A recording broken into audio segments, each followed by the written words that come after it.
Good morning, everybody. Uneducated Economist here. So everybody's living off of hopium. That's what happened with the market rally yesterday. Now, we have to think most of the biggest rallies that happen during a bear market, which is something very interesting to think about because people get quite excited when they see a downturn in the market and then all of a sudden get a little glimmer of hope. And then bang, everybody starts jumping into the market and you see a big market rally taking place. When everybody thinks, okay, this is it. We've turned, we're through the woods. We're now coming out the other side and everybody's going to start, it's going to be like happy days again. But that's not what's happening here. The Federal Reserve has been trying to combat inflation with the lifting of interest rates. Now, this impression has put on the consumer a slowdown. Like, they are not happy with the idea that the Federal Reserve is going to lift interest rates and that it's going to be more expensive on them to make purchases with debt. Now, what I find interesting from this is that we have a case in which that we have like things like automobiles and houses and asset prices like that coming down dramatically. And we're finding things like TVs and cell phones and electronics and all these consumable items like that. All these items are starting to come down. These are typical items that are purchased with debt. And when debt is used, then you find those things that are used for debt and the interest rates rise. That's what falls first. Now, what I have been saying for quite some time is that a lot of this has more to do with the supply chain breakdown than has to do with the Federal Reserve and the monetary printer, right? Now, if we look at the Federal Reserve and the monetary printer go burr, we are going to see that there is obvious case for inflation. Prices go up when money printer goes burr. I mean, it's like, this is the simplest way to kind of explain that. And really, a lot of people just kind of washed their hands of the whole idea and said, that's it. That's all you need to look at. Now, I looked at it much deeper than that because what I saw was a supply chain breakdown. Now, when you think about 100 freighters sitting off the coast of LA, that's material that is not going through the economy, that was not going through the United States. And now I was calling that out as the major reason why we are seeing the inflation scenario we are. Because if that stuff is sitting on freighters, it's not sitting on the shelf. And if it's not sitting on the shelf, then the demand for it's going to go up. And if there's a demand for it and you're not getting it or you're getting allocated, then you're going to order a lot of it. And that's what happened. That's what we saw, this major manufacturing boom. This overwhelming consumer demand was completely fake. It wasn't that it was fake consumer demand. There was a lot of that out there. We had stimulus checks and we had a problem with distribution because of the lockdowns that had taken place. So there was a dramatic drop in inventory. Now, that overwhelming consumer demand, it wasn't as overwhelming as people thought it would have been. Like, all these people were like, hey, I got this money and I want to spend it and there's nothing here. And when a provider of goods is trying to earn money and they have 15 people out there saying, I want, and they don't have, and they typically order 10, but they got 15 people standing out the door, then they're going to order 30. What's even worse is if you order 10 and you get 5, then you're going to order more just to make sure that you get your 10. This is the type of things that was happening. When people were looking out there and saw that the shelves were empty, when they did find it, they would buy it all. Whether they wanted it or not, they would just take it all. And if they couldn't find it or were afraid they weren't going to find it or they thought the prices were going to go up, again, they would buy it. So these are the reasons that we had such an overwhelming consumer demand. It was a perception issue that had taken place. Now, I said it a while ago, when the mandates come to an end, we are going to find that the distribution network is going to open up and we're going to find the prices drop. That's exactly what we are seeing. Now, I said everybody's going to, and the Fed's going to take credit for it too, but everybody's going to point at the Federal Reserve and saying they're the ones who are causing the pain. They're the reasons why the housing market is crashing. They're the reasons why the automobiles are coming down. They're the reasons why we're having a recession. They're the reasons, right? It's exactly what the Federal Reserve wants everybody to think. They want them to slow down the consuming so that they can get the interest or the inflation back down to the 2% average, what they were looking for over time. Now, everybody thinks that they're going for a 2% target and that once they hit it, that they're going to reverse course. That's not the case. Once they hit 2% inflation, like right now we're at, like, what was it, 6 it came in less than what everybody was expecting. That's what caused the market rally, is they're like, okay, now the Federal Reserve gets to reverse course because the inflation's now starting to come down. But it's not, it's like going from 75 miles an hour down to 55 miles an hour, 65 or whatever it was. It's not, it wasn't like it's not like inflation is reversed or anything like that. It's just not going as fast, right? So there's still plenty of inflation out there and plenty of reason for the Federal Reserve to keep the interest rates elevated. But like I said, until they get it down to the 2% and under that 2% for some time, I mean, it's going to take a while. And so people think they have this idea that the Federal Reserve is going to reverse course. They're not.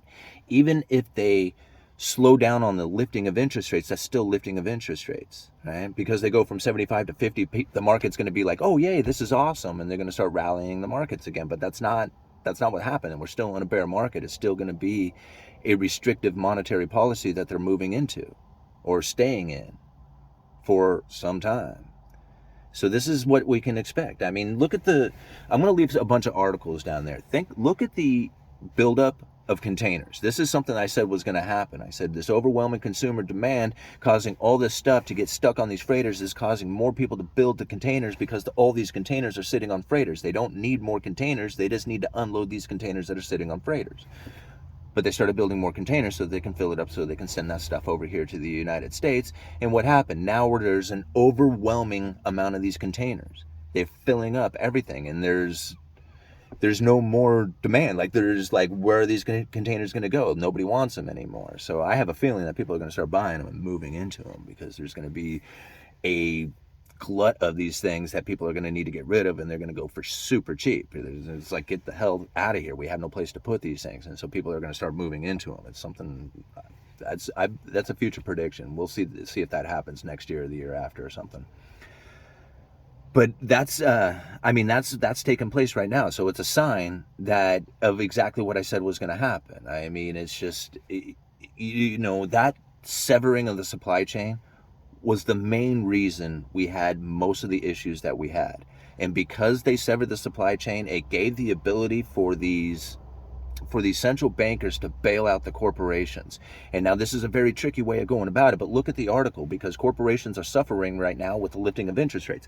The smart corporations got into cash during the low interest rate period. Okay, so during the pandemic, the Federal Reserve dropped interest rates down to 0. During that time, them, along with the Treasury, set up what they called special purpose vehicles. It was 13 lending facilities to backstop every corner of the financial market. So if somebody wanted a loan out there, the special purpose vehicle was there to buy it. It's to make sure that there was going to be no freezing of the markets. The only way they could have created these special purpose vehicles was the unusual and exigent circumstances of the pandemic. So the Federal Reserve had a special purpose vehicle designed to buy corporate debt. It was the corporate debt lending facility. That's exactly what it was called. And with this corporate debt lending facility, they funded it with like a lot of money, $650 billion or some ridiculous amount. Now you have to think, like $650 billion. Well, just a little side note, 2007, before the economic crisis took place, before the great financial crisis, the Federal Reserve balance sheet was $850 billion. So think about this special purpose vehicle with $650 billion worth of money and the threat that they were going to be buying corporate debt, right? And in fact, they did buy a little corporate debt, and they said that they were going to be buying the fallen angels. And now everybody started rushing into this corporate debt thinking they were going to front run the Federal Reserve. And these corporate debt, all these corporations started feeding on this low interest rates. And they're like, yeah, give me all that. Here's bond after bond. Let me get all that cash, right? You buy all these bonds at this incredibly low interest rates. I'm selling them for top dollar. And they got into a lot of cash. Now the smart ones are still sitting on that cash, ready to head into this recession. They've already been bailed out, right? The market bailed them out off the Federal Reserve's credible threat that they were going to be buying into this corporate debt. They hardly bought any at all. And the market front run the Federal Reserve to try and, make a dime off the idea that Federal Reserve was going to be buying into this market. So the market themselves bailed out these corporations. Well, now look at these corporations. Look at the article that I leave down in the description for you guys. They're going to go into default. You're going to find that these guys are now sitting top heavy in debt without enough income to pay off those bonds. And only the viable corporations are going to be making it through because they sat on that cash instead of reinvesting that into product that nobody wanted, or an industry that's not going to be able to be competitive with the world market once the supply chain opens up again and the distribution networks are free again. You're going to find that domestic manufacturing cannot compete with the foreign competitors.